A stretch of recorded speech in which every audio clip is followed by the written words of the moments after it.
Hi everyone. So today we did our color balayage. Yeah, it's totally transformation. See my client here first.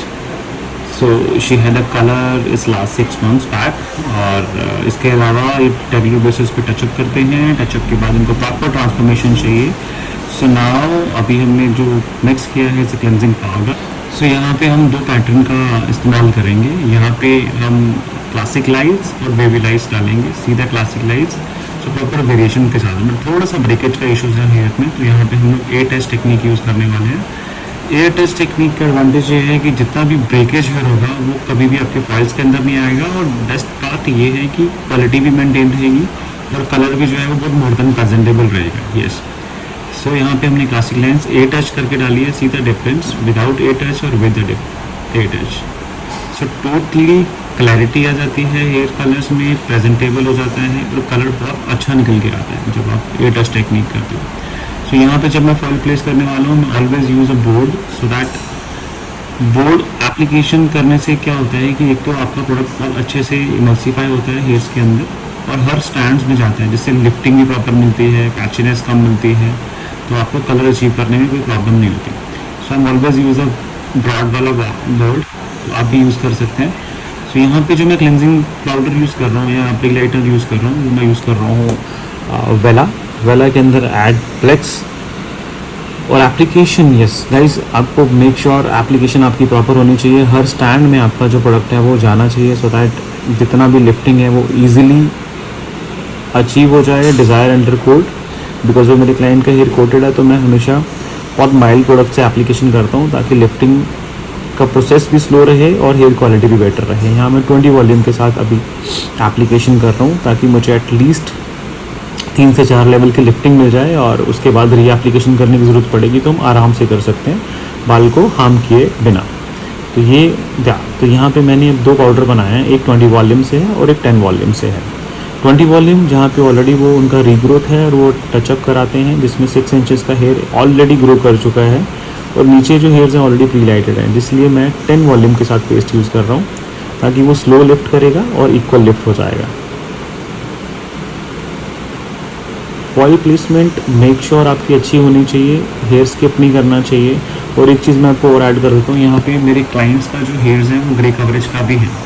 तो यहाँ पे हम foil के साथ साथ ग्रे कवरेज भी कराएंगे तो वो टेक्निक भी आपके लिए बहुत इंपॉर्टेंट रहेगी. मेक श्योर कि बहुत सारे सलॉन्स हम लोग क्या करते हैं टचअप पहले भी करते हैं बाद में भी करते हैं. तो this is my application technique. अगर आपको अच्छा लगे तो आप इसको फॉलो कर सकते हैं. तो यहाँ पे फ्रंट एरिया में मैं डाल रहा हूँ यहाँ पे बेबी लाइट्स ताकि उनका जो कलर है वो ब्लेंडेड दिखना चाहिए ताकि वो पैचीनेस नहीं हो. कल को टचअप करवाएं तो वो एकदम ब्लेंड रहना चाहिए. तो यहाँ पे मैं मनी पीसेस के साथ बेबी लाइट्स के साथ हम लोग एप्लीकेशन कर रहे हैं. एप्लीकेशन करने हैं स्टैंड्स पे प्रोडक्ट लगना चाहिए अगेन प्रॉपर. तो ऊपर मैं यूज़ कर रहा हूँ अगेन 20 वॉल्यूम एंड लेंथ पे मैं ऐड करता हूँ 10 volume with Olaplex. So maximum head पे हम फॉइल्स लगाते हैं 25 to 30 के around as per the client requirement. अगर बहुत ज़्यादा कलर दिखाना है तो मैक्सिमम फॉइलिंग. अगर लगता है कि क्लाइंट्स को कम कलर दिखाना है बट वाइब्रेंट होना चाहिए तो उसके हिसाब से फॉइल प्लेस करते हैं 15 to 20. तो यहाँ पे मैं 25 के आसपास फॉइल प्लेस कर रहा हूँ जिसमें कलर जो है वो लाउडली नहीं दिखेगा बट ये है कि बहुत सोबर दिखेगा और प्रेजेंटेबल दिखेगा. अब मेरा फर्स्ट एप्लीकेशन जब कंप्लीट हुआ, फॉइल एप्लीकेशन कंप्लीट होने के बाद यहाँ पे हम टचअप कर रहे हैं. तो टचअप टेक्निक मैं हमेशा शेयर करता हूँ. मैं पहले फ्रंट से एप्लीकेशन कराता हूँ टचअप का. जब भी आप फॉइल प्लेसमेंट कर रहे हो फ्रंट से लगाने में, जब आप बैक एरिया में आते हो जैसे भी आप देख रहे हो तो यहाँ तक आने में आप साथ साथ में फॉइल भी चेक कर सकते हो कि ये वाले फॉइल्स आपने पहले प्लेस किए हुए हैं. तो यहाँ पे मेक श्योर लिफ्टिंग भी पहले होगी. तो यहाँ पे अगर मैं लिफ्टिंग की बात करूँ तो यहाँ पे लिफ्टिंग देखिए ऑलरेडी येलो ऑरेंज अंडरकोट मुझे मिल गया है. अगेन मैं री एप्लीकेशन कर रहा हूँ 20 वॉल्यूम से. It's not a 30 volume, it's not a 40 volume, only 20 volume on the roots to mid and 10 volume ends. तो मेरे को जो डिज़ायर अंडरकोट चाहिए वो चाहिए around 8 in the sense yellow. So yellow पे हम लोग कलर डिपॉजिट करेंगे और क्वालिटी भी मेंटेन रहेगा. 20 मिनट के बाद, 20 मिनट के बाद या 10 मिनट्स के बाद जब भी आपको लगता है कि आपको री एप्लीकेशन करनी चाहिए आप कर सकते हो. सो यहाँ पे हम लोग ट्राई कर रहे हैं. बैक एरिया एक बंदा एप्लीकेशन करेगा और फ्रंट एरिया एक बंदा एप्लीकेशन करेगा. सो application technique is the same, आपकी फाइल स्किप नहीं करनी चाहिए। ये दिस इज द टिप्स। अगर आप फाइल को स्किप करोगे तो जो आपने टचअप किया है उसमें थोड़ा सा प्रॉब्लम आ सकता है। तो मेक श्योर आपके जो फाइल्स हैं बहुत अच्छे से नीट एंड क्लीन टाइटली बंधे होने चाहिए। तो री एप्लीकेशन चल रहा है, री एप्लीकेशन करते हुए हम इसको छोड़ेंगे अनदर 15-20 मिनट्स के बाद अगेन क्रॉस चेक करेंगे। जब हमें डिज़ायर रिकॉर्ड मिलेगा तब हम क्लाइंट को बैक वॉश पे हेड वॉश के लिए लेके जाने वाले हैं। सो सी द एप्लीकेशन गाइस।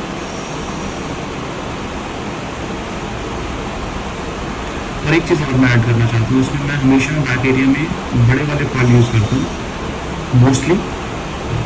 अब यहाँ पे नीचे मेरे को अंडरकोड मिल गया है, बट मैं वहाँ पर एप्लीकेशन नहीं कर रहा हूँ। मैं वहाँ पे एप्लीकेशन कर रहा हूँ जहाँ पे मेरे को अंडरकोड चाहिए। सो मैं बात कर रहा था फॉइल की। तो फॉइल हम लोग हमेशा बिग वन इसलिए लगाते हैं ताकि एक तो आप जो फॉइल प्लेस करते हो पूरे एरियाज आपके एक ही फाइल में आने चाहिए।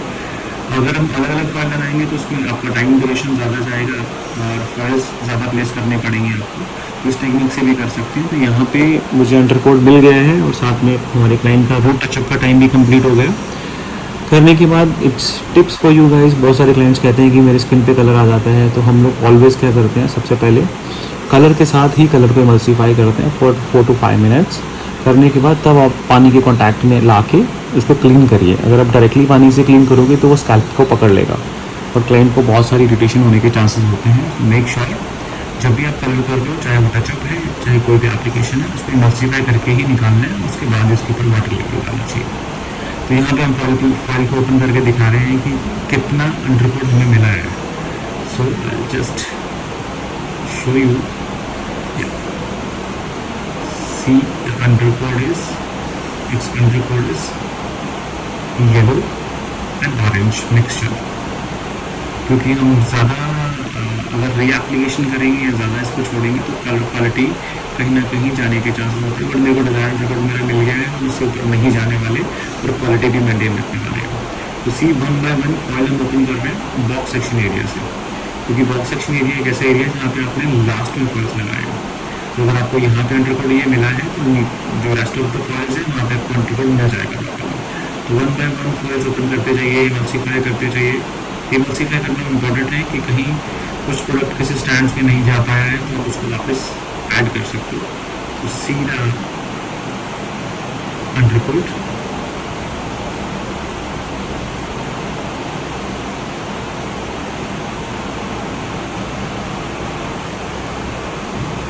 सो इसके बाद if you have any anti yellow shampoo या सिल्वर शैम्पू वो भी आप यूज़ कर सकते हैं फॉर द अनइवन टोन को हटाने के लिए। जैसे ऑरेंज दिख रहा है तो वो इवन हो जाएगा, अगर आपको ओवर येलो दिख रहा है तो वो न्यूट्रल हो जाएगा। तो बहुत सारे ऑप्शंस अभी हमारे पास हैं।